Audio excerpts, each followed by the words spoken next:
Good morning, everyone, from Copenhagen. This is a webinar co-organized by the WHO Regional Office for Europe and Joint Action to Prevent NCDs. We are delighted that we have a lot of colleagues joining us today, and we have 800 who have registered for this webinar, and some of will be joining us live, and all the others everybody will get the recording of the webinar after we complete it. So first, to welcome you all on behalf of the WHO Regional Office for Europe, it's my great pleasure to pass the floor to Dr. Gundo Weiler, who's the Director in the Division of Prevention and Health Promotion here at WHO Europe. Gundo, over to you. Thank you. Thank you, Kremlin, and good morning. It is a pleasure to warmly welcome you on behalf of the Division of Prevention and Health Promotion at the WHO Regional Office for Europe. We are very pleased to see such strong interest in today's webinar, which reflects the growing attention and commitment around this important policy area. Non-communicable diseases are the biggest health challenge across our region. Each year, avoidable deaths from NCDs among people under the age of 75 cost an estimated 1.8 million lives and $500 billion of US dollars. These are the deaths and costs that could have been avoided through effective public health policies.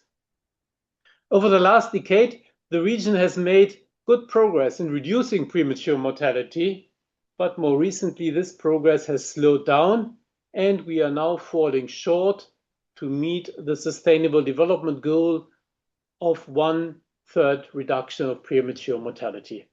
This is why NCD prevention remains a clear priority under the WHO European Programme of Work 2026 to 2030, and why this work has gained renewed momentum following the 4th UN high-level meeting on NCDs at the end of last year. As WHO, our role is to support member states accelerate the implementation of proven, cost-effective solutions. These include WHO's Best Buys, as well as the recently published Quick Buys, which highlight actions that can deliver concrete results within 5 years of implementation. One of these Quick Buys is front-of-pack nutrition labeling, a policy that delivers immediate impact at population level. It helps people make healthier choices at the point of purchase, supporting healthier food baskets, and it encourages product reformulation. WHO recommends that front-of-pack labeling schemes are government-led and applied universally across all food, so that they support all consumers, especially those who face the greatest barriers to make healthy choices. Today's webinar is jointly organized with JA Prevent NCDs, a valued partner with whom we have worked closely on many successful initiatives. I would like to thank all our speakers and panelists for joining us today. We have renowned scientists from France and Italy, joined by a very rich and diverse panel for what I'm sure will be a very fruitful discussion. Our panelists are joining us from Finland, the UK, Denmark, and Belgium, and include representatives from member states, youth organizations, civil society, and the retail sector, bringing a wide range of perspectives. I should also particularly thank our colleagues from the Pan-American Health Organization who are joining us very early in their morning to share their successful experiences. Cross-regional and cross-sectoral learning through sharing knowledge and lessons learned is one of our greatest strengths at WHO. It's encouraging to see so many member states and partners participating today. I encourage all of you to engage actively in the discussion, reflect on how these experiences can be adapted to your national contexts, and continue this dialogue beyond today's webinar. With that, I thank you once again for joining us, and I wish you a very informative and productive session. Thank you. Back over to you, Kremlin. Thank you. Thank you, Gundo. So as you heard from Gundo, we are co-organizing with the Joint Action for Prevent NCDs. Now, to welcome you all on behalf of JA Prevent NCDs, I'll pass over to my co-moderator, Dr. Arnfinn Helib. He is the leader of the work, co-lead of the work package 5 as well of the Joint Action. Arnfinn, over to you. Thank you. Thank you, Kremlin. So I just wanted to thank you all for attending the webinar and also to WHO for arranging this webinar with us. The Joint Action Prevent NCD is one of the largest initiatives on NCD prevention funded by the European Union. It's very focusing on the prevention of NCD and disease, NCDs and cancer, and there is a strong emphasis also on health equity. Many, maybe the majority of European countries are joining this forces, which is very important. At the same time, it's also important for us as the project to collaborate with other stakeholders and organizations. And we are particularly pleased that we have this collaboration with WHO Euro. And today's webinar, I think, is a very good and concrete example of this partnership. Addressing NCD and cancers requires, as you know, multiple actions and policies across sectors, ranging from individual level interventions to broader societal measures. And we already know, as also Gundo mentioned, many of the policies that are effective in reducing the preventable burden of NCDs and cancer. However, a large share of these recommended policies are still not fully implemented. This is partly because of policy processes and priorities are, of course, complex. But in addition, there are also actors and vested interests that oppose several of these policies. Front-of-pack labeling is one example of a policy measure that aims to support consumers in making healthier choices. And it's closely linked with also other policies, like, for instance, having a nutrient profile model. And but it can also be implemented in different ways and formats. And I think that's, to me, it seems like some of the most debated issues concerns whether the front-of-pack labeling should be mandatory, for instance, or voluntary, or whether it should be harmonized across countries or not. So from a public health perspective, I think this webinar is important because it's crucial for us then to continue providing scientific evidence and learnings from examples of best practice. And we are confident and hopefully we trust that this webinar will offer new insights and help move the work on front-of-pack labeling forward. So with this very short introduction on behalf of the Joint Action Prevent NCD, I will just move forward in the program and introduce Chantal Julia from the Bourbon Paris North University, who is involved in Joint Action Prevent NCD, but also has a long record on producing scientific evidence related to front-of-pack labeling. So her presentation is called Front-of-Pack Labeling Policy Development and Implementations, Scientific Evidence to Support Policy. Over to you, Chantal. Thank you very much, and thank you for the introduction. I'll share my screen. So is it all right? Everyone is seeing the screen? Yes. Good, thank you. So the idea of this presentation is mostly to give you a number of information on the development of front-of-pack labeling, the engineering behind the selection of one, and how it can be supported by evidence. In particular, the fact that we have now a number of theoretical frameworks on which we can rely to be able to have this validation. So as Kremlin mentioned before, front-of-pack labeling has the objective of informing consumers of the nutrient composition of foods at the point of purchase to simplify the information that is available in the pack. It is complementary to food-based dietary guidelines. Food-based dietary guidelines generally provide the structure for a healthy diet, and the objective of a front-of-pack nutrition labeling is to help comparison and selection of specific products that would belong to the same type of food according to food-based dietary guidelines, but still have very variable nutrient composition. Here, an example for the fish, in which the food-based dietary guidelines may provide a structure of eat fish, for example, twice a week. But once you arrive at the point of purchase, you have multiple choice in which the range, for example, in terms of salt, can be between 0.1 gram to 3.5 grams of salt per 100 grams. And in that case, nutrient profiling models and front-of-pack labeling can help select the best option. It also has a secondary objective of incentivizing reformulation and innovation for manufacturers, which could also help shifting the nutritional value of the food offer in general, with a larger impact in the end. In terms of the selection of the type of front-to-pack labeling, it depends on the objective that one has in terms of policy. Here you have a figure that was extracted from the manual to develop and implement a front-to-pack nutrition labeling that was published by the WHO Europe. And you see that depending on the objective that one has in terms of policy, the selection of the type of front-to-pack labeling is going to change. If you want to promote better for you health food or healthier foods, then you select either nutrient-specific or summary labels that provide an endorsement scheme in order to emphasize the healthier products. If, on the other hand, the objective is to avoid certain less healthy foods, then you develop something that would alert the consumer as to the less healthy options. And when you go for comparing the nutritional quality of foods, then you have a range of options that are available, either nutrient specific or in terms of summary. To provide an example of how the Nutri-Score was selected, the objective was initially to compare the nutritional quality of foods. Therefore, we had the versions either nutrient specific or summary labels that were available.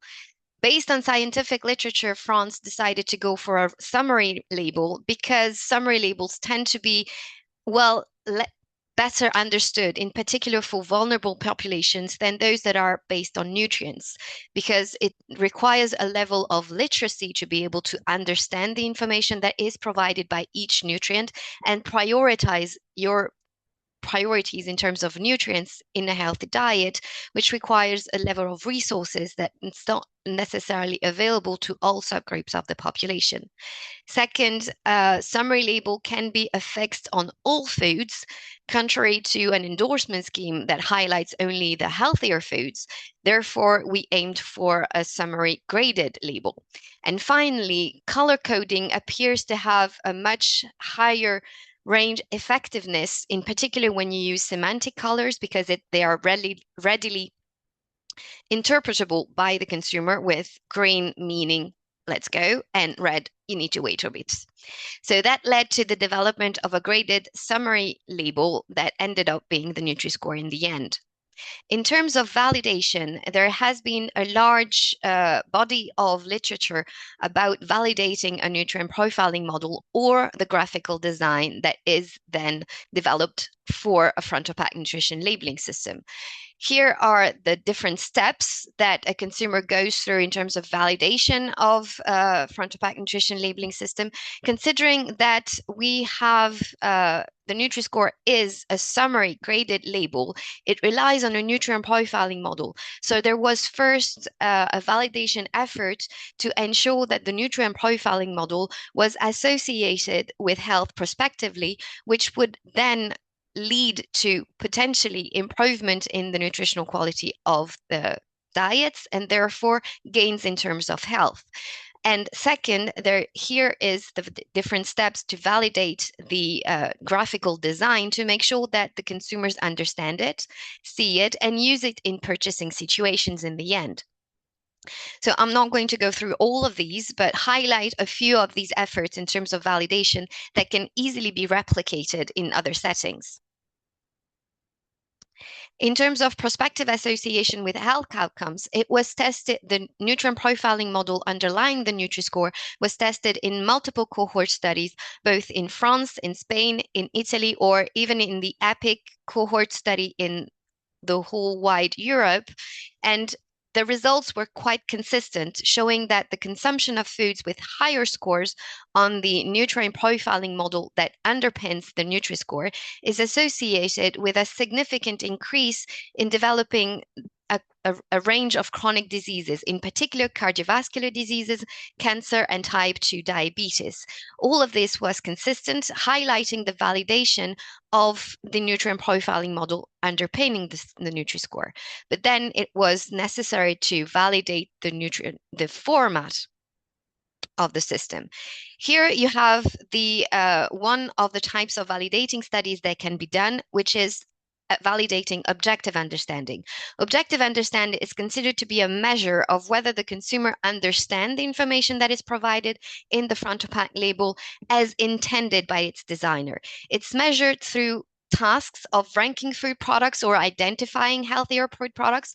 And for example, you can have a range of 3 products in which you require the participant to first try and rank the products according to their nutritional value without any help of a front of pack labeling, and then reproduce the same task after having a fixed system, a front of pack labeling system. This is what was done in the FOPL studies. There was a standardized protocol across 18 countries that tested the relative objective understanding of 4 different types of systems. And in addition to the reference intakes, which is an informative system. And the results showed consistently across countries that interpretive formats, all of these formats, are more efficient to help participants rank products according to the nutritional quality compared to a purely informative label. And Nutri-Score in particular showed higher performance than other systems across all countries. So this objective understanding types of studies can be replicated easily. Another type of study that was conducted in France, which is much less easy to do, is a large-scale trial that was conducted in supermarkets to inform whether or not the presence of a label was associated with an improvement of the nutritional quality of the shopping cart. It tested 4 different alternatives that were raised during the French debate about front-to-back labeling system. It was conducted in 60 supermarkets in overall France, and it showed that overall 3 systems led to an improvement in the shopping cart, but the Nutri-Score was the one that was associated with the highest performance, and in particular had higher impact in lower income groups, meaning subjects, the proxy was subjects buying less expensive products, and it led also to no deterioration of the nutritional quality of the shopping cart, so no adverse effects were identified in any of the subgroups. So in total, the selection of the Nutri-Score in France was supported by scientific evidence through collective expertise from independent agencies. The results of the large-scale trial that I just showed you were used to justify the selection of the Nutri-Score as the official label in France in 2017. And scientific studies are reported within all policy documents and institutional websites. This idea that scientific evidence and data are needed to support policy is embedded within the transnational governance of the Nutri-Score now that it has been adopted by several countries. There is an international scientific committee of the Nutri-Score that is set up to work on improving the algorithm of the Nutri-Score that already released the first update of the Nutri-Score in 2022 and 2023. A number of elements are being raised about front-to-pack labeling and the Nutri-Score in general. One of them being front-to-pack labeling is implemented on pre-packed food products, and then it would discourage consumption of non-processed and packaged products. To this, we can reply with actual evidence with the post-hoc analysis of 3 randomized trials in experimental supermarkets, in which we were able to identify that actually the Nutri-Score was associated with a significant reduction in ultra-processed food volumes and an increase in the purchase of unpacked products by 5.9%, meaning that this idea that the fact that a front-to-pack labeling system is only affixed on pre-packed foods would actually discourage the purchase of unprocessed foods is actually false. A second criticism that is usually put to the Nutri-Score is that the Nutri-Score is opposed to the Mediterranean diet, as it would penalize Italian foods. The examples that are usually put forward are those of high export foods. Those are mainly cheese or processed meats, and sometimes we even have erroneous classifications of the Nutri-Score. Here you have a tweet in which actually there is not even one of the examples that is provided that is actually true. If you take the Mediterranean diet as it is, here you have the impression that there's a shift between what is the Mediterranean diet and what are foods that are made in Italy.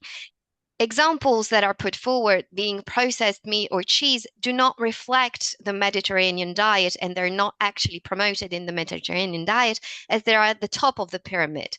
When actual examples or actual studies are made of the alignment between the Nutri-Score and the Mediterranean diet, they show that there is quite a good consistency between the two, with the foods that are rather at the bottom of the pyramid being well classified and a grading system that reflects the overall importance of the different types of foods according to both the Mediterranean diet and the Nutri-Score. So overall, scientific evidence is a key component of effective front-of-pack policy. It is recognized for policymakers as a key component of support of a given policy. We have now theoretical frameworks and protocols that are standardized and available to conduct and structure research. And we are currently doing, within the framework of the Joint Action Prevent NCDs, a systematic review of the frameworks and the methods that are being used in the literature to try and, as much as possible, consolidate the structuring of the research effort surrounding front-of-pack nutrition labeling systems. And thank you for your attention, and I hope that I maintain timing. Thank you very much, Chantal. Timing was perfect. The presentation was perfect. So before I move forward to the next presenter, I would just remind all the listeners that if you have any questions, then use the Q&A channel and not the chat channel, and then you can just put in your questions there. So the next presentation will be by Laura Rossi from the National Institute of Health in Italy, which also is a Joint Action Prevent NCD partner. And the title of her speech is Scientific Evidence on Portion Sizes in Front-of-Pack Labeling Systems. So please, Laura, present. Thank you very much for this invitation, and also for the possibility to show aspect a little bit different from the fight from Italian and France related to the front-of-pack. In my presentation, I will try to explain what are the background, the scientific evidence on the inclusion of portion size in front-of-pack labeling system, considering the work that we are carried out in the NCD Prevent, but also in other European projects that I am coordinating. Actually, as it was demonstrated also from the presentation of Chantal, but in general, the issue of the portion size is something that is not much considered in the dimension of the front-of-pack labeling. All the front-of-pack labeling systems are designed to help consumers to make healthier choices. So every FOP is designed for that. But in practical sense, food is not consumed per 100 grams, but per eating occasion. And at some extent, the issue of portion size, as coordinator of the Italian guidelines on healthy eating, portion size is put in the intersection between nutrient profiling, consumer behavior, and real dietary exposure. So it's something that take into account all this aspect, this dimension, let's say. And it is important to remind this also in the context of nutritionists.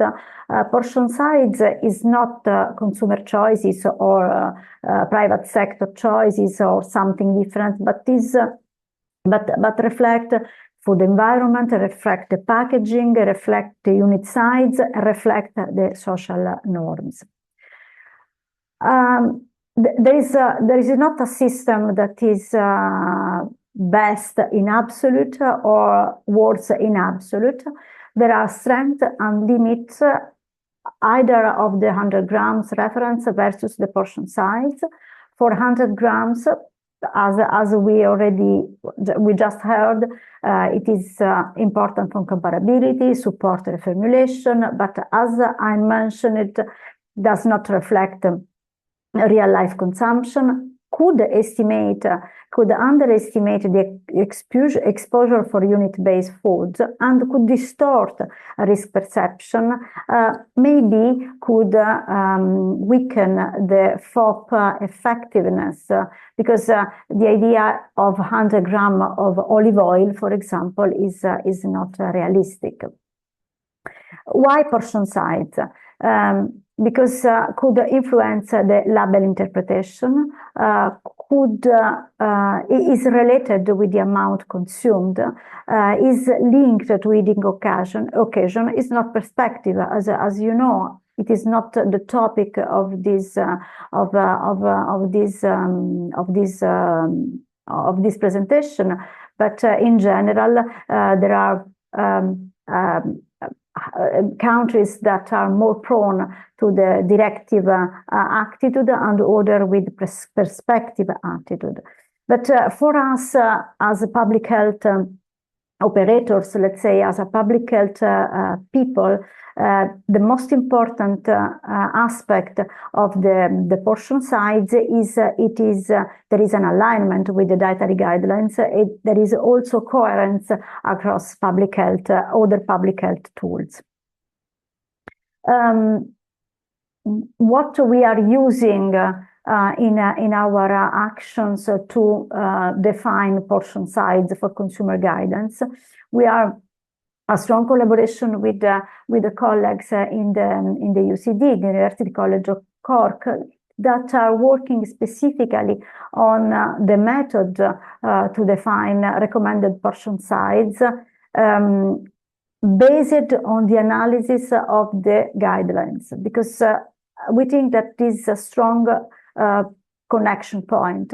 Work on what countries have are going to recommend and develop portion size on this basis.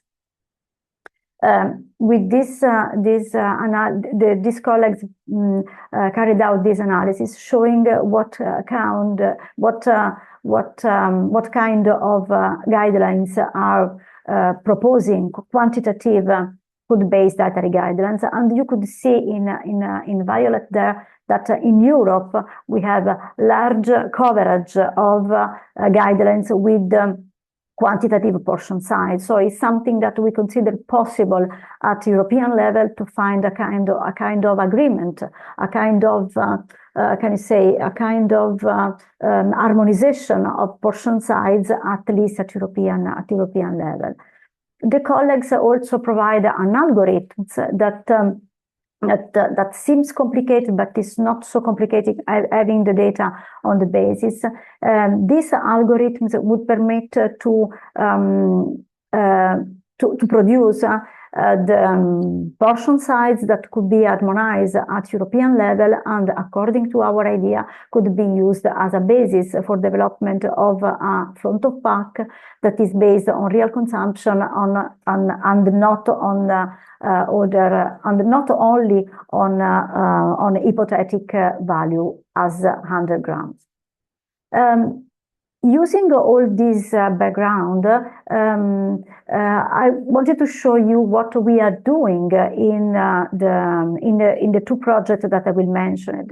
Planet Project is a big project in which I am the coordinator that is working specifically on the framework of development of dietary guidelines at European level, with a particular focus on the harmonized standard reference portions.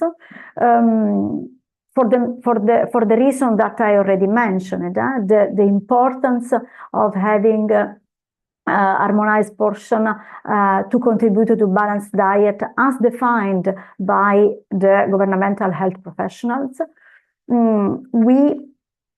We get portion size from 33 European countries. We calculated the median values for each food category, rounded for 10 and 100 for 5 or 10 grams in the reported guidelines. These standard quantities could be used as a technical reference and could be adapted to different cultural contexts, to different population subgroups, to different consumption frequency, and also as it is now carried out to be assumed respect to 200 calorie as standard in to 2000 calorie as standard intake. Why all this effort on having reference portions?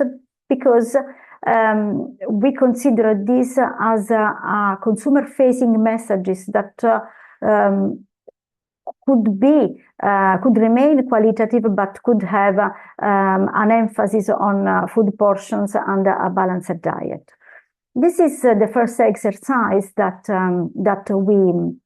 we produce in the context of Planet, in which we could just start to see what kind of portions we are suggesting at European level to have an harmonization.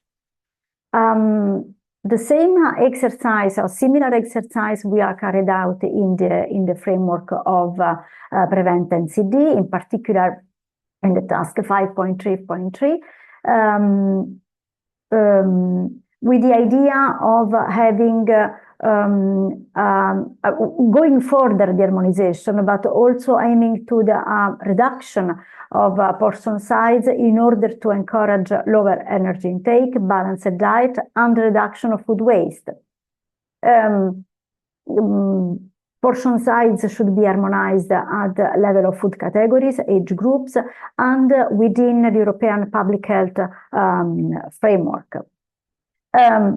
The same reason that lead us to do this in Planet are the same that we are here in Prevent NCD, the harmonization with aligning with the food-based dietary guidelines, but also the alignment with the FOPL database, that is this Food and Beverage Labels Explorer database that was a product of Best Remap action.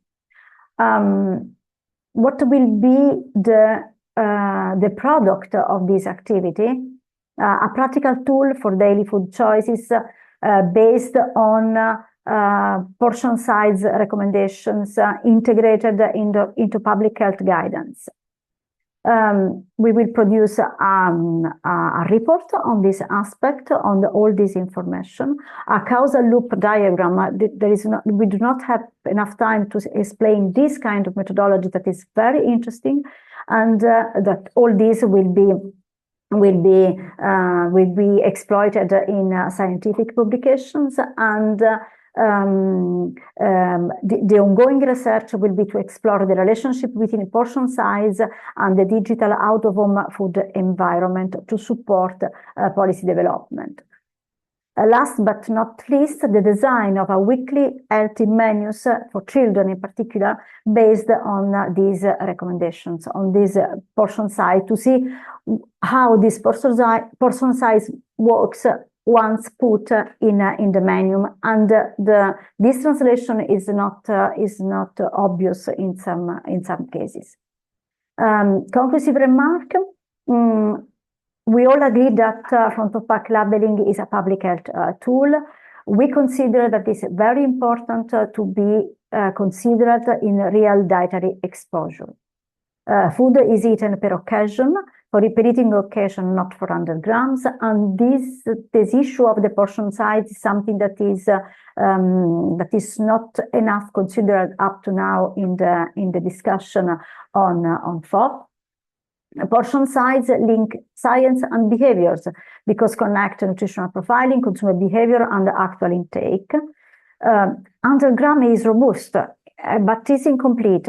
Ensure comparability and reformulation, but is not strongly related with the consumption pattern.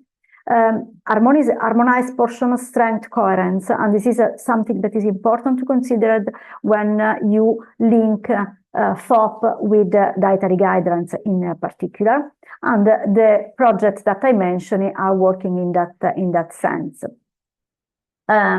Portion size matter is important to increase the effectiveness of FOPL. We consider this as a scientific necessity, not only a policy add-on.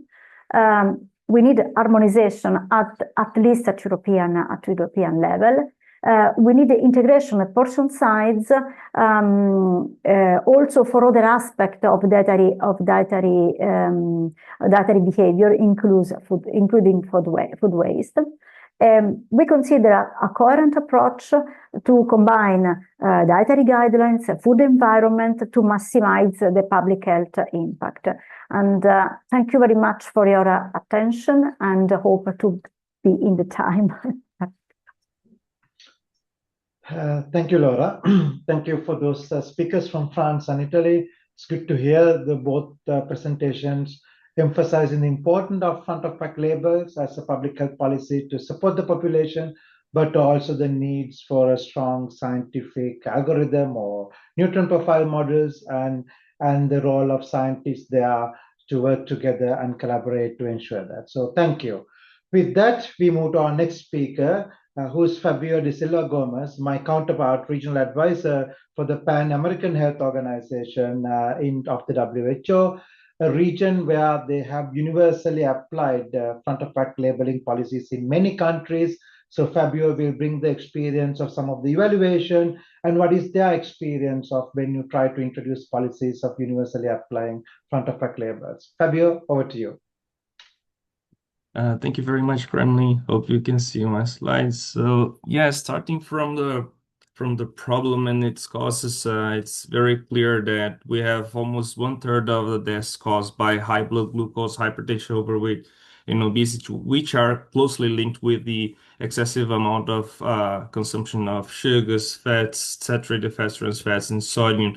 And it's not only that we're losing lives for those causes, just these three causes, but also losing quality of life. Just in the year of 2021, in 1 year, we lost 510 millions of years of quality life. That means that the impact of these diseases on our societies are much, much beyond the health sector. So it's affecting all sectors in our society. So one of the things that's important for us to address that as a societal problem, not only a health sector problem. And without the regulation of the products, there are moving and escalating unhealthy diets in our regions and world. There's no way we can be able to stop these epidemics. And one of the points I will discuss today is the importance of labeling, not only because it's effective as being described before, but also because it will help applying other policies that are also cost effective. In our region, as Chantal was mentioned, there's different purpose that from the pack can seek. And in our region, countries are really looking into facilitating the identification of products that are in excess of the critical nutrients. They are associated with the NCDs. They are killing most of our populations, and these are sugars, fats, salt, sodium. And for these reasons, one of the things that we start as a starting point is really to try to find a system that can meet that purpose. In addition to that, we need to find a system that can meet that purpose, but also do it in a way that can be quicker, easier, more relevant, more useful, and actual change the decision and purchase of consumption. So there's a lot of evidence that's been produced before the policies were implemented, and now continuously after the policies were implemented to assess that and show that is the case.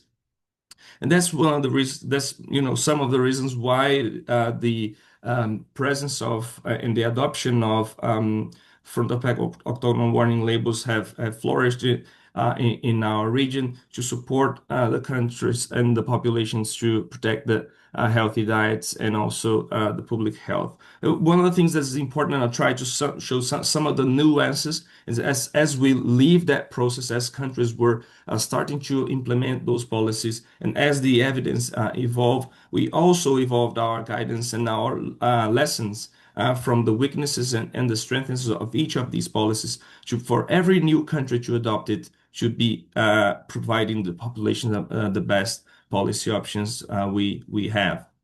The first and the pioneer country on the front of pack warning labels is Chile. There's plenty of evidence, real world evidence showing that when these warning labels are present in products, the sales of these products reduce. So there's no doubt that if the warning labels are present in the products, and these are data published in 2021, the Lancet Planet Health, you see that high in calories, high in sugars, high in saturated fats, and high in sodium products were reduced, and there was a net reduction in terms of the purchase of sodium, saturated fats, sugars, and energy.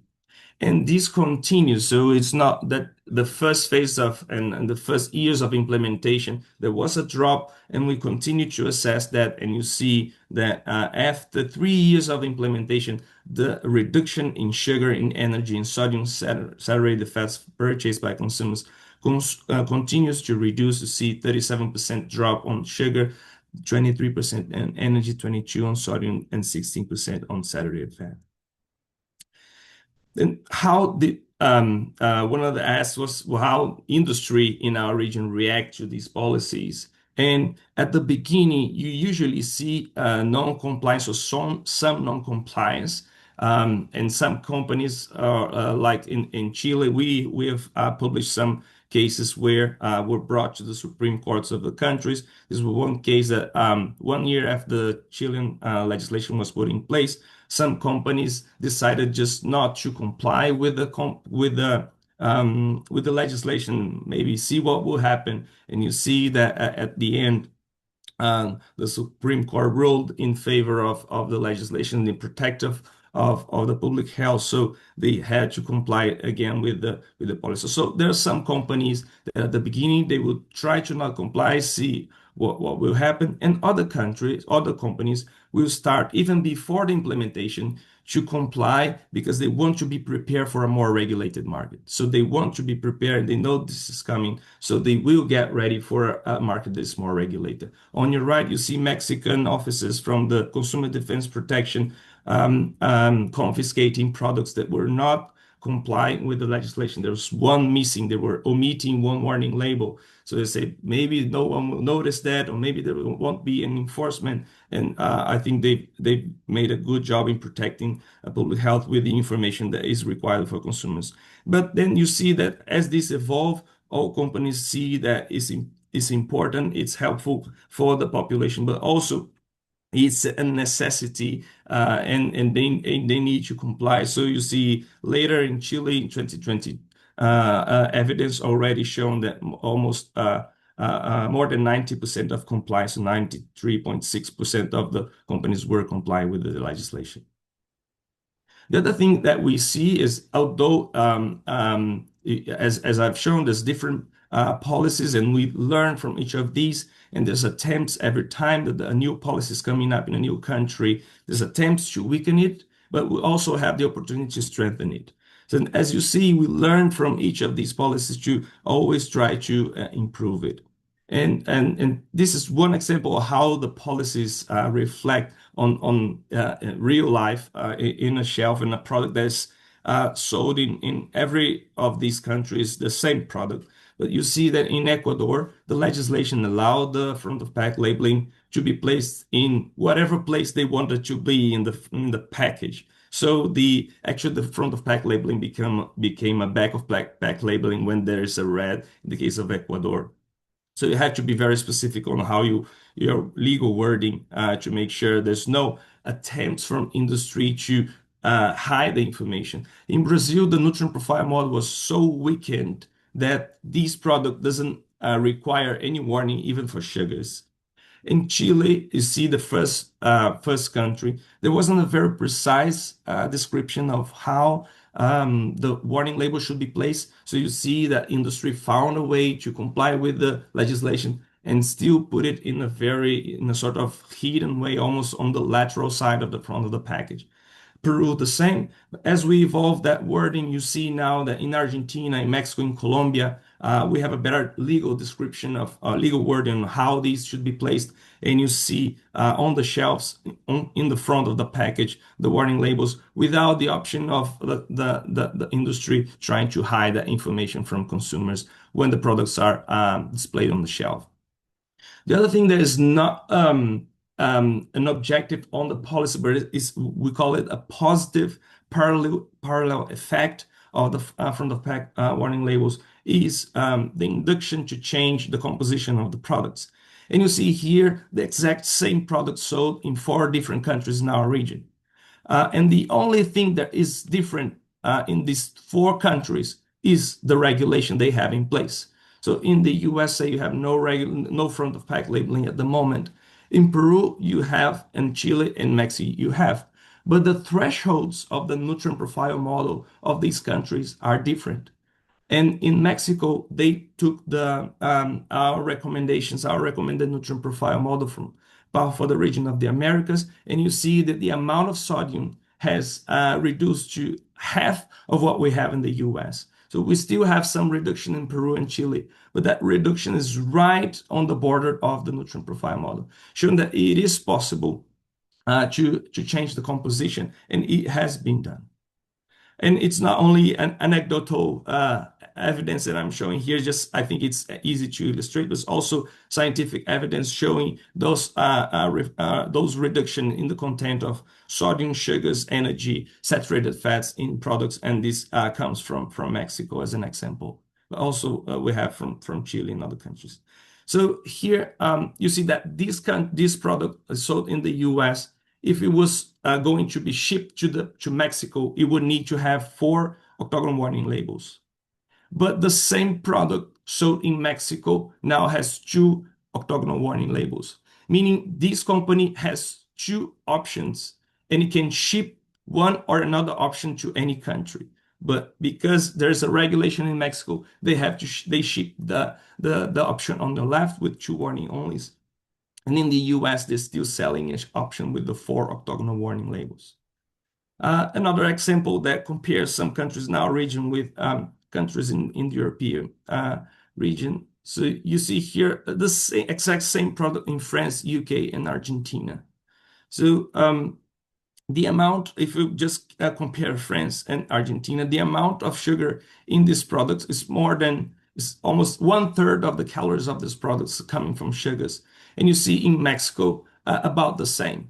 And you have the octagonal warning labels for this product. But what the industry did here is they kept the product the way it is, and they put the octagonal warning labels. They cannot use any more cartoon characters there.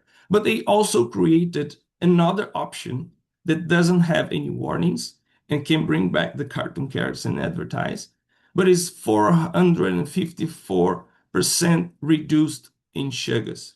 So that this version now has 80% only of the calories from sugars compared to almost 1/3 of the calories coming from sugars. Other companies just decide not to make any changes to their composition, and this is fine. I mean, this is their decision to make, but at least they have the information and they cannot bring or stimulate the purchase of those products with advertisement. So this is an example of these products in Argentina and Spain.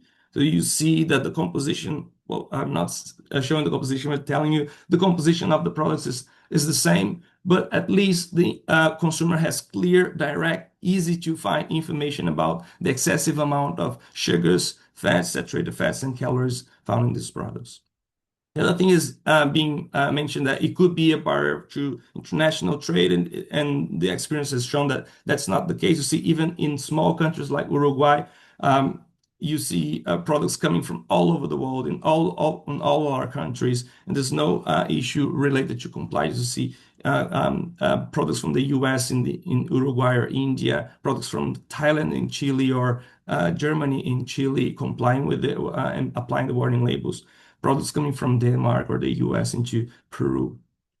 And finally, this argument that it could that it could affect the economies negatively.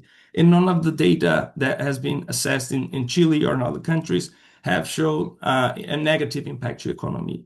So you see here that both the industry that would be likely affect or not likely affect by the implementation of these regulations did not change the employment and did not change the wages in food industry.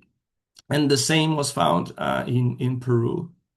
And just to close that, I think it's not the reason why this is moved forward is not only because it's bringing a diversification for an improvement of the diets of the population and protection of public health, but also because there's the need to, and it hasn't affected economies, it hasn't generated negative effect for the societies, but also because there's an obligation from a human rights perspective as well. So one of the things that we do mention is that also the industries now that have been operating in these more regulated countries, they're probably more better prepared than industries that are operating in deregulated markets that do not have to adapt and adjust to improve their portfolio and let's say thrive in these regulated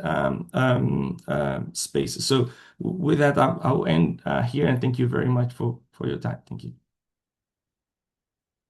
Thank you, Fabio, for bringing that experience to all of us. That was very enlightening. And I think all three speakers brought very good messages, and the how it helps the population, and also why we need the strong nutrient profile model. I think you also proved the robustness of the nutrient profile models drives some of the impact we see from the numbers you showed, reduction in salt and energy. I think the most important thing is you showed us that once you have a universal policy, that more than 90% of the packaged foods show that product, and so the good compliance from the industry and food sector. These are very encouraging messages for us to learn. Thank you to all speakers. Now we move to the panel discussion. So I will moderate the first part of the panel, asking a few questions, and then my colleague Anfin will look at the Q&A and pick up some questions for the Q&A. So please post your questions in the Q&A function for the speakers. So panelists, we will try to answer as much as we can. With that, let me go to our first panelist, who is the Patrine Johansson. She is the UN Youth Delegate from Denmark. Patrine, I think you heard a lot of presentations. You also know that these recommendations have been there for more than a decade, and the evidence is evolving. But in Europe, still, we don't have a universal policy to showcase front of pack labels. And youth is a time where you start buying your own foods. And so please tell us from youth, as a youth delegate, what is your perspective? What do you have to say to our policymakers? But also how useful a front of pack label from the perspective of youth. Over to you, Patrine, and thank you for joining us. Thank you for that question and for including me in this conversation.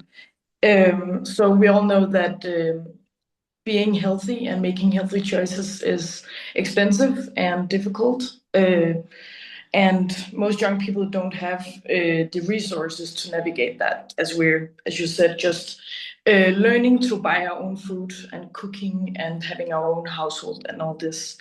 And when we try to find information about it on the internet, we're met with a lot of disinformation and people who are acting like they know what to do, but it's not scientifically grounded necessarily, and many young people are misguided on TikTok and other places where people are going on unhealthy diets and having poor mental health affected by all this, trying to navigate it as a autonomous consumer.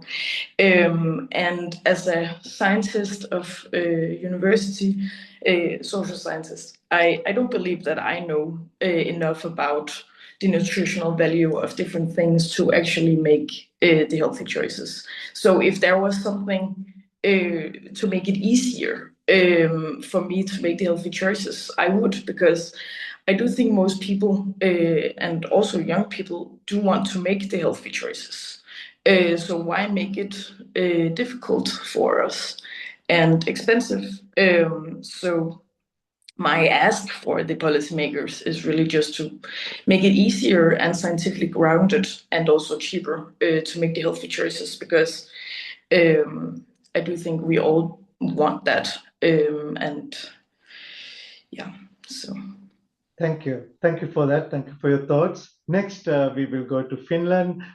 Sebastian Helm, who is the head of Department of Food and Research, Ministry of Agriculture and Forestry. Sebastian, thank you for joining us. I think you have been following this dialogue for a long time. Today, you heard presentation from our researchers, but also from our Pan-American Health Organization, how this policy is applied and how even industry is complying almost more than 90%.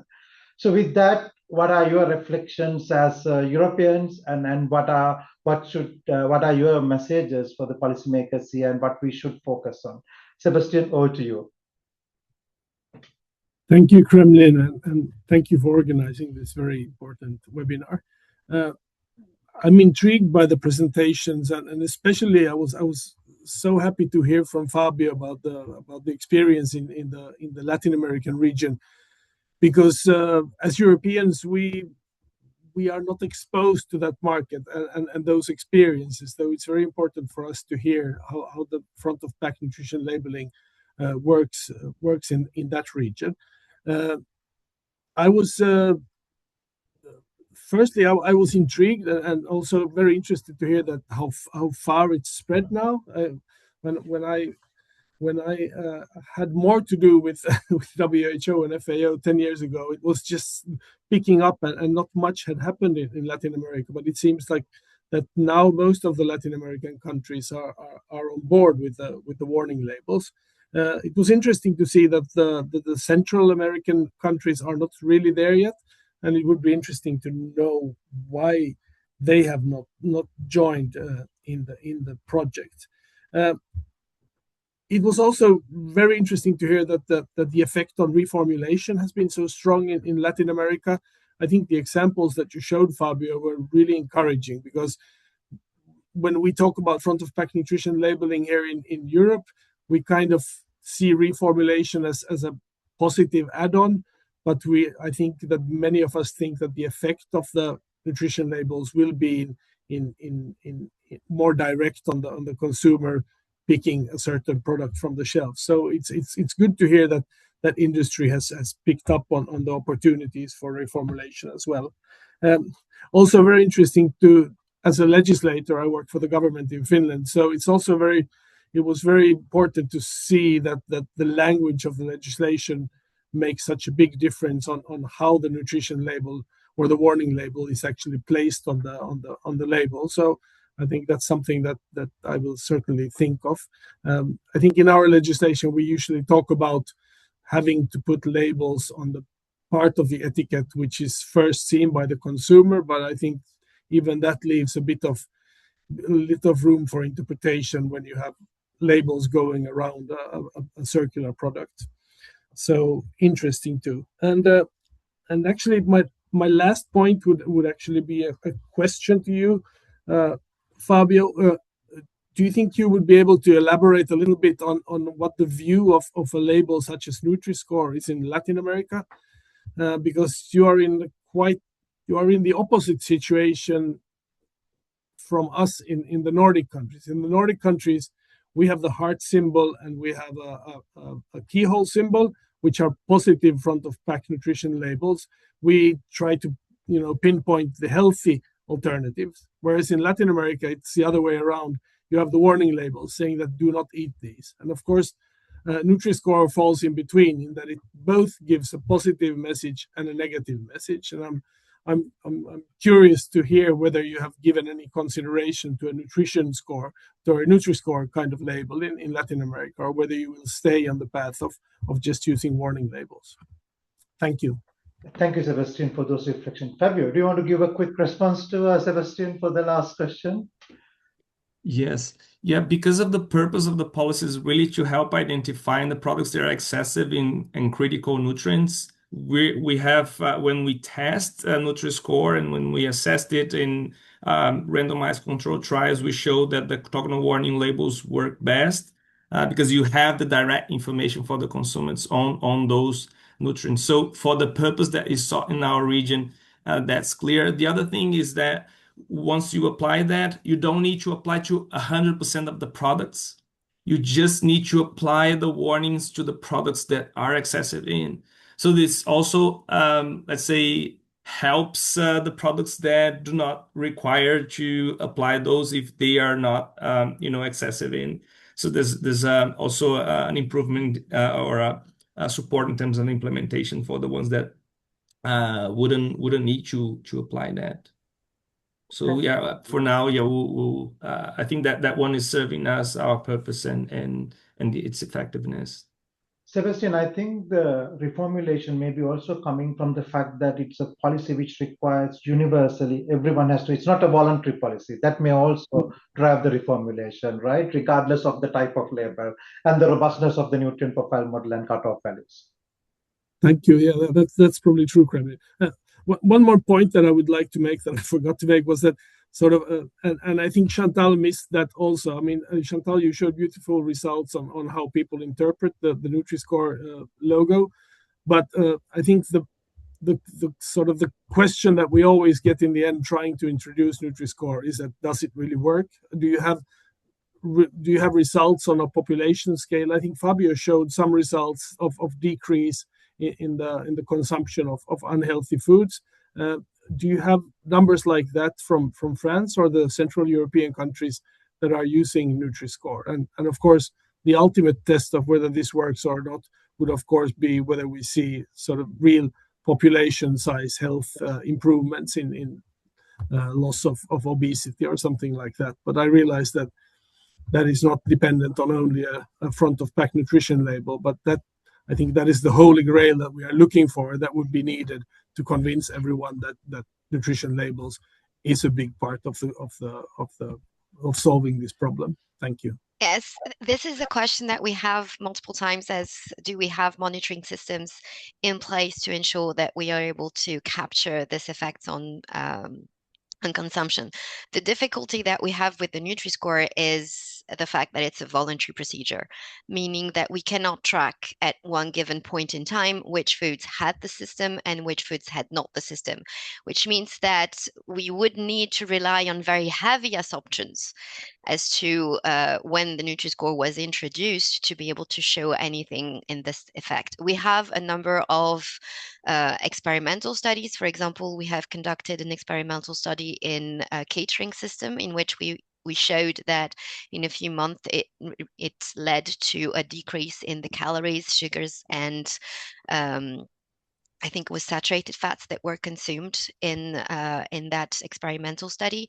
But unfortunately, we do not have large monitoring systems because, in contrary to what is going on in Latin America, we cannot pinpoint one date in which the option was introduced, and we know that people were actually exposed to the intervention. Thank you, Shanta. In the interest of time, then I'll move on to our next panel. Thank you, Sebastian, for your very valuable inputs as well.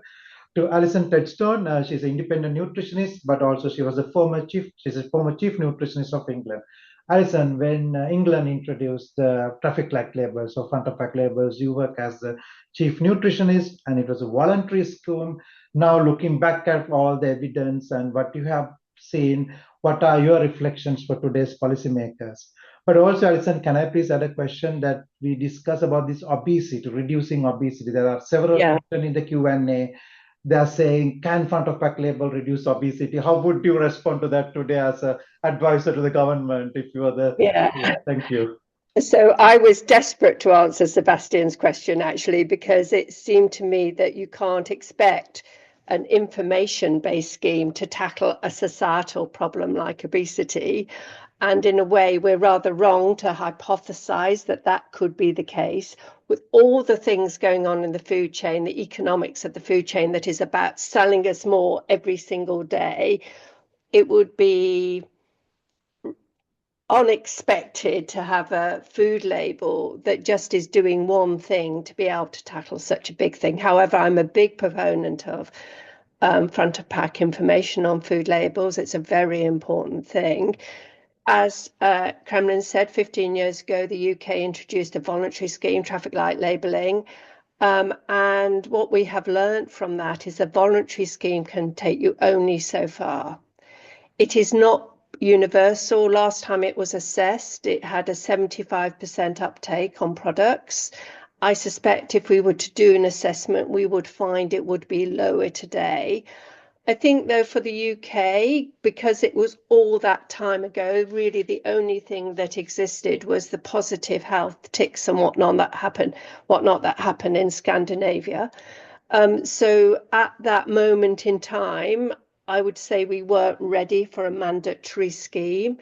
My learning to everywhere else in the world is that a mandatory scheme is what is needed, because a voluntary scheme will only take you so far. And that's kind of proved by Fabio's evidence. In the UK, we have tested various different schemes with a thought to maybe one day the political window will open and help us go to a mandatory approach. In a UK context, Nutri-Score tested best, and then it was the traffic lights.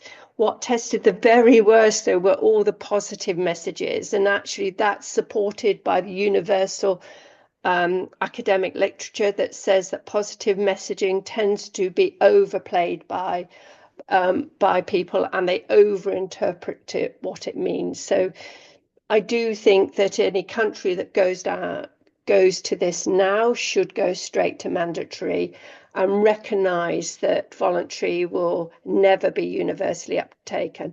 We also know from the UK that even the same company will only tend to put the scheme on its most healthful products. And I have noticed a drift over time, that I noticed a high salt product which used to have front of pack now doesn't in the UK market. And also in a voluntary scheme, industry will interfere more. They see the door open more for the guidance on that to be watered down by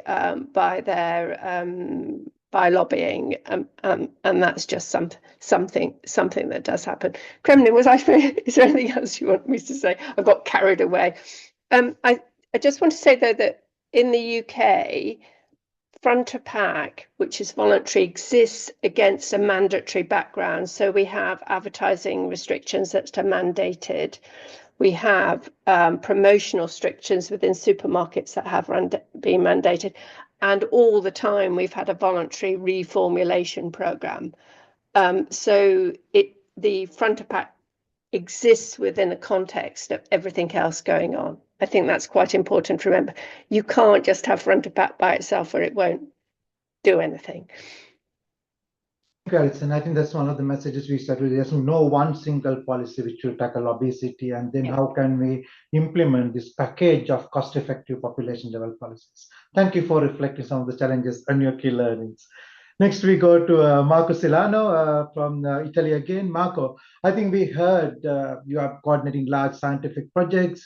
How can the scientific community work together in Europe to really define cutoff values, algorithms, because we know that's underpins the success of the policy impact. So please tell us, what are your thoughts? What's the role of the scientific community and national institutes to work together on this? Thank you. Thank you, Kremlin, for asking, and thank you for having me in these discussion panels. I think that, as you mentioned, now the challenge is to make all the scientific evidence consistent and bring it to the policy makers and the decisors at a national, at European level. We have to use different approach, and we have to implement different strategies to achieve that. Firstly, we should align research around shared policy relevant questions, such as, for example, set in advance the common research questions, develop a common methodology with the common outcome measure to make studies comparable across country, and also prioritize policy ready design to have results that could be easily and timely transferred to the decisors. Then, secondly, build international research consortia, and in this way prevent NCD joint action is the most important and most relevant example, because as we heard today, front of pack labeling is implemented at the national or the local level, but the scientific evidence is universal. And maybe it can help also sharing harmonized data set and analytic methods. And finally, maybe it could be important and helpful to use a multidisciplinary approach to the implementation of front of pack labeling in the studying and the implementation of front of pack labeling scheme. We heard today that nutritionists, behavioral scientists, scientists specialized in economics, in law, are involved in this challenge. And to come to a conclusion of this, my very quick thoughts, we have to bridge the gap between science from one side and policy making and politics on the others. So scientists, we should produce evidence easily accessible to the decisors through policy brief, infographics, summaries, and not just talk through scientific papers, diagrams, and figures. And my last point is about maybe it could be very useful to have a permanent mechanism to make scientists and policymakers meet, discuss, and produce policy, working together from the very early decision stage in the process, and not just talk together at the later stage of the process. Thank you. Thank you, Marco. I think you highlighted the resources also. I think we need for scientists to work together and collaborate. So at a time when science funding is at a threat, I think let's reinforce that message, why we need resources and opportunities like the Joint Action for Prevent NCDs, where researchers can work together and then collaborate on this. Thank you for those points. And I should have said, Marco Silano, when I introduced, in addition to the National Institute of Health in Italy, he's also partner of the Joint Prevent NCD partner together with Laura. Next, I'll go to Christel Ponca. She is representing the retail sector from Belgium. We know as the supermarkets, you're always trying to support the customers. How do you reflect on this? Do you think having a front of pack label is going to help your consumers, or is it going to confuse the consumers? And how important is it to have it applied universally, the same label on all products? Christel, over to you to hear your thoughts. Yes, thank you, Kremlin. Thank you for the questions, and thank you to the organizer for bringing all actors of the food system together. From a retail perspective, a universal front of pack labeling tool is not seen as a constraint.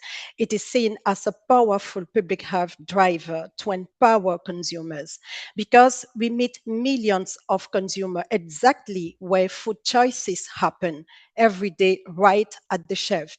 And we observe on the ground, it's very simple. People at time poor, often shopping with children, managing tight budgets, comparing prices and promotions, and while navigating constant marketing messages. And they make their decision in just a few seconds. In that moment, asking people to turn the pack and interpret the back of pack information, it's simply unrealistic. Even when they try, many people don't understand it. Reading 10 grams of saturated fat does not mean much not because people don't care, but because it requires nutrition knowledge that many do not have. So in real shopping conditions, back of pack information, even if designed for transparency, it's not equally accessible to everyone. And this matters. Public health evidence shows that the people who struggle most to interpret nutrition information are often the same people more exposed to overweight or diet-related diseases. So this is not an information issue. It is also a health equity issue. As a retailer serving all populations, we are convinced that front of pack labeling can help address this reality because it turns complex nutrition information into something simple and understandable right at the moment the decision is made. It gives everyone a fairer chance to choose better. Of course, it's not perfect. Nutrition science is complex, but shopping decisions are fast. If we wait for a perfect multifactorial tool that addresses every aspect of nutrition, consumer will continue making choices based mainly on habit, not on nutritional quality. As retailers, we need tools that are actionable, tools that help consumers right at the moment decisions are made. Of course, this does not replace nutrition education, which remains essential, nor awareness of portion sizes or frequency of consumption. That is why we think that labeling, nutrition information, or education must move together. There is another reality we can ignore. Consumers face today in front of the shelf or in front of pack full of claims and different messages about what is healthy. These messages don't always align and sometimes they even contradict each other. This creates confusions and mistrust. It's science-based and harmonized front of pack can provide a clear and consistent reference that people can rely on and trust. And for us as retailers, simplicity is key to driving meaningful impact. We also see a very powerful effect when nutritional quality becomes visible on the front of the pack. Manufacturers reformulate their recipes to improve their nutritional profile. Fabio's presentation was a clear illustration that front of pack labeling can be a catalyst for improving the nutritional quality of products. It shapes the food environment itself. Finally, retailers operating in several countries need a universal clear system. This ensures clarity for consumers and supports the free movement of goods within countries. So from the retail perspective, to wrap up, an harmonized, science-based, simple, and intuitive front of pack label does not create conversion. It reduces it. The absence of clear guidance is what creates confusions. If we really want to shape healthier food environments, we must design tools that work for people under pressure with limited time, with lower nutrition knowledge, because they are the majority. And in a world full in nutritional noises, people do not need more complexity, they need clarity. Front of pack labeling can provide that clarity, helping people make better choices at a glance and helping all of us across the food system build healthier food environment together. Thank you. Thank you, Krista. Thank you for sharing that from the perspective of retailer. I'm sure, although you are representing from Belgium, what you mentioned is universally applicable where the choices consumers make. So thank you. Final panelist first is Samuel Tonello, who is the Senior Policy Officer at the European Consumer Organization, BEUC. Samuel, I think public health experts, researchers, legislators, and retailers, all of us think that front of pack label, universally applied, could help consumers. But do consumers actually think like that? Do they want it? Do they value it? I think that's also going to have impact on our politicians who are making decisions at the end of the day. So Samuel, please reflect us on behalf of consumers based on your research and surveys. How do they look at this issue? Thank you. Yeah, thank you, Kremlin, and thank you to WHO for the invite. And I think the response is clearly that these public health tools come from a clear consumer demand, and it's that consumer want to make the healthy choice, and at the same time they know that this requires efforts in their daily purchases, and they want these behaviors to be as easy as possible. So they want to reduce the effort that it takes to make the healthy choice. And so we know that back-of-pack nutrition tables are important, but at the same time, we know that they are not sufficient for consumers to understand how to make the healthier choice. And this is where where front-of-package nutrition label comes. And here we have really now a significant amount of research from us at the European Consumer Organization, from Eurobarometer, from scientific evidence of what we could do to make this front-of-package nutrition label as accessible as possible. We know that it has to be simple. We know that it cannot require a significant calculation. We know that there must be some form of interpretation from this label that helps consumer understanding. We know that the time frame available to consumers is very limited, so at a glance it must be as understandable as possible. We know also the consumer want this front of package label to be as comparable as possible. They need to use this to compare products, and so this is very important. And also there is really an aspect of trust. Consumer need to trust that this is independent. This is really, they can put this information into practice, and it's not commercially driven. And one other point that was already mentioned, but it's really also that it has to be consistent. It has to be consistent across countries, it has to be consistent across different situations. And I think that this is why it's so important to stress once again that it has to be uniform and it has to be mandatory. Of course, we at BEOC, we work at European level, but it's really that what happens if we do not have a mandatory and uniform system is that too often we have a system where single companies, single countries, single regions, they respond to this request from consumer in different ways. And this unfortunately creates a far west of different labels. And so we really have to try to create a consistency across these points. I have let's say the luck to work on different points of the label. I work on animal welfare labeling, I work on sustainability labeling, origin labeling. And so, for example, with animal welfare, consumer want more and more of these labels to be displayed, but this is not uniform, and so we have really 1,000 different labels that are coming out. And so I think this shows why we really need a uniform and mandatory system. And we know now, thanks to the scientific evidence, what works, that has to be color-coded, graded, and so all these can be implemented, and it has to respond to these points. So to conclude, this public health tool clearly responds to a consumer request, and we know what consumer want, and we know how to respond to these requests.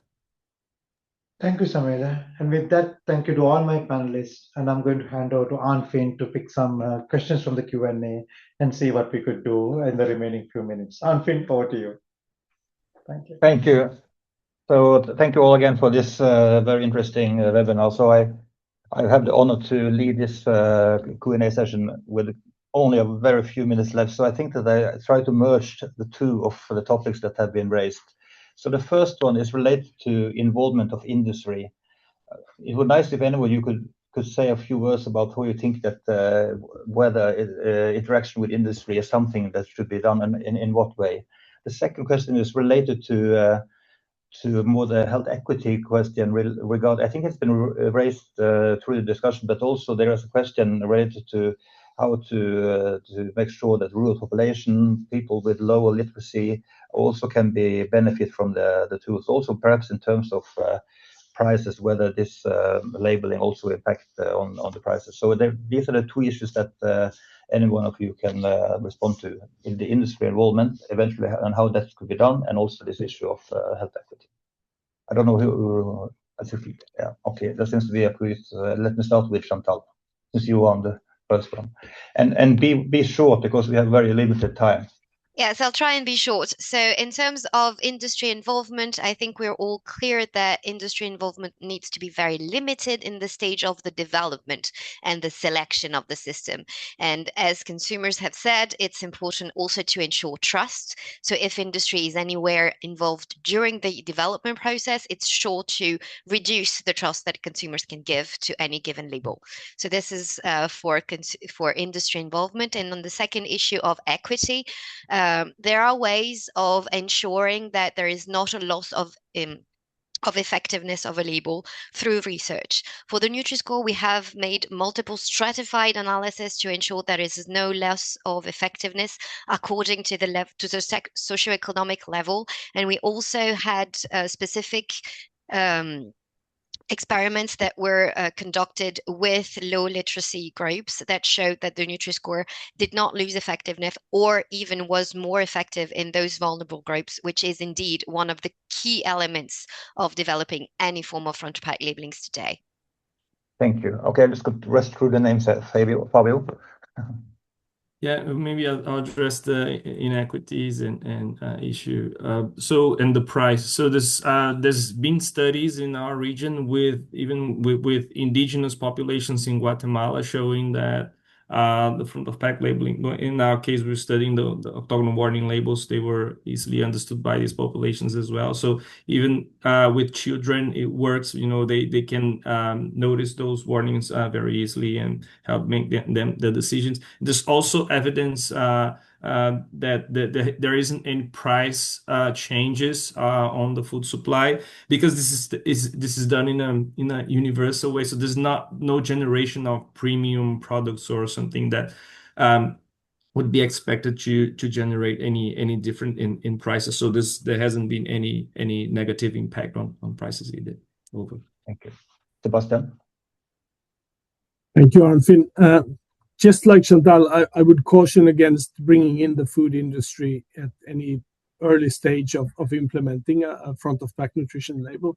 I think the consumers would not perceive it in a positive way. And also, I think if we could decide on having a mandatory food label and define what that label would be, then after that, of course, we would be happy to engage with the industry in trying to help them meet those requirements. But my experience with working with the food industry is that they try to water down as much as they can during the development stage of different health policies. Thank you. Thank you. Alison? I just wanted to pick up at the point that a couple of people made about wanting to have exactly the same system everywhere because that would not be a barrier to trade. I think it's really important to reflect on the South American experience, which shows that you can have a slightly different system in different countries and industry will respond to that. And of course they can, because they're printing different labels for different countries. So I think it could be a barrier to, it is absolutely no thought about it. It's a barrier to progress to say it has to be identical in lots of different countries. It doesn't. But I do think it's important to learn the lessons from other countries and to not get quagmired in 20 years of development or something, which actually could have been done within 2 years. So it's Thank you. 2 points. Thank you, Laura. Rapidly, in order to close, also from the questions that come from the question and answer section, it's obvious we are talking about FOP and we discuss on this, but as it was said by Gremlin, there is not one policy that works. We are discussing of complex problems like obesity, non-communicable disease, etc. So I think that what was missing in this discussion is the issue of having different policies that go together with the same objective. I'm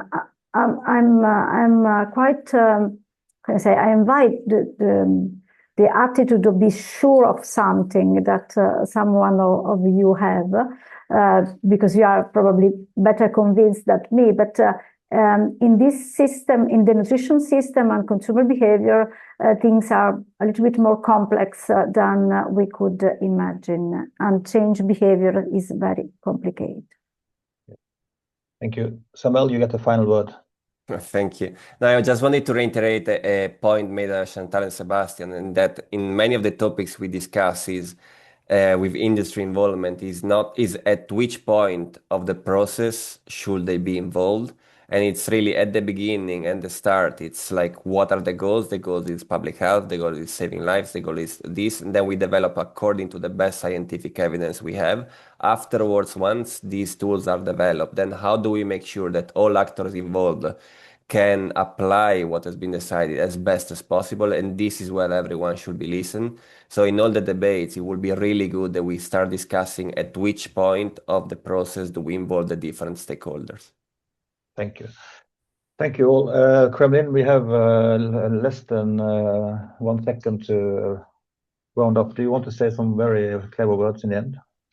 Okay, I'll start and then I'll pass to you to close. Thank you all. I just want to say thank you to everyone. I think I learned few messages here that universally application of a front of pack labels gives us good results.